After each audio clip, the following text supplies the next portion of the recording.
News first channel ಹಾಗೂ ಡಿಜಿಟಲ್ನಲ್ಲಿ ಜಾಹೀರಾತು ನೀಡಲು ಈ ನಂಬರ್ಗೆ ಸಂಪರ್ಕಿಸಿ. ಅಶೋಕ್ ಪೊಲಿಟಿಕಲಿ ಹೇಳಿ, ಇದು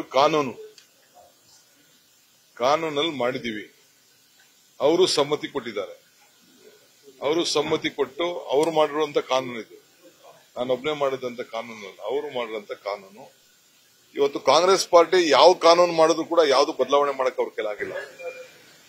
ಫುಡ್ ಸೆಕ್ಯೂರಿಟಿ ಆಕ್ಟ್ ಇರ್ಬೋದು, ರೈಟ್ ಟು ಎಜುಕೇಶನ್ ಇರ್ಬೋದು, ರೈಟ್ ಟು ಇನ್ಫಾರ್ಮೇಶನ್ ಇರ್ಬೋದು, ಯಾವುದೇ ಲ್ಯಾಂಡ್ ಬಡವನಿಗೆ ಭೂಮಿ ಕೊಡುವಂತ ವಿಚಾರ ಇರ್ಬೋದು, ಯಾವುದೂ ಆಗ್ಲಿ, ಆಧಾರ್ ಕಾರ್ಡ್ ಇರ್ಬೋದು, ಯಾವುದೂ ಬದಲಾವಣೆ ಮಾಡಕ್ಕಾಗಿಲ್ಲ.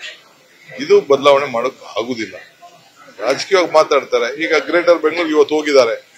ಯಾಕೆ ಅವ್ರ ಸರ್ಕಾರ ಅಧಿಕಾರ ಇದ್ದಾಗ ಡ್ರಾಪ್ ಮಾಡ್ಬೋದಾಯ್ತಲ್ಲ, ಯಾಕೆ ಅವ್ರು ಮಾಡ್ಲಿಲ್ಲ? ಇದು ಗ್ರೇಟರ್ ಬೆಂಗಳೂರು ಅಥಾರಿಟಿ 9,000 ಎಕರೆ, ಮತ್ತೆ ಅವ್ರದೇ ಸರ್ಕಾರ ಇತ್ತಲ್ಲ ಬಿಜೆಪಿ ಗೌರ್ಮೆಂಟ್ ಅಲ್ಲಿ. ಜಗದೀಶ್ ಶೆಟ್ಟರ್ 1,000 ಎಕರೆಗೆ ಯಾಕೆ ಜಮೀನ್ ದುಡ್ಡು ಕೊಟ್ರು? ಅವತ್ತೇನಾಗಿದ್ರು ಈ ದಳದವರು ಬಿಜೆಪಿ ಅವರೆಲ್ಲ ಏನಾಗಿದ್ರು?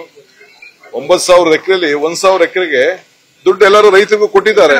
ಅವತ್ತೆಲ್ಲರೂ ದುಡ್ಡು ಇಸ್ಕೊಂಡಿದ್ದಾರೆ. 1,000 ಎಕರೆ ಕೆಡಿಬಿ ಮುಖಾಂತರ ದುಡ್ಡನ್ನ ಅವ್ರು ಕಲೆಕ್ಟ್ ಮಾಡ್ಕೊಂಡಿದ್ದಾರೆ. ಈಗ ಯಾಕೆ ಅವರು ವಿರೋಧ ಮಾಡ್ತಾ ಇದ್ದಾರೆ?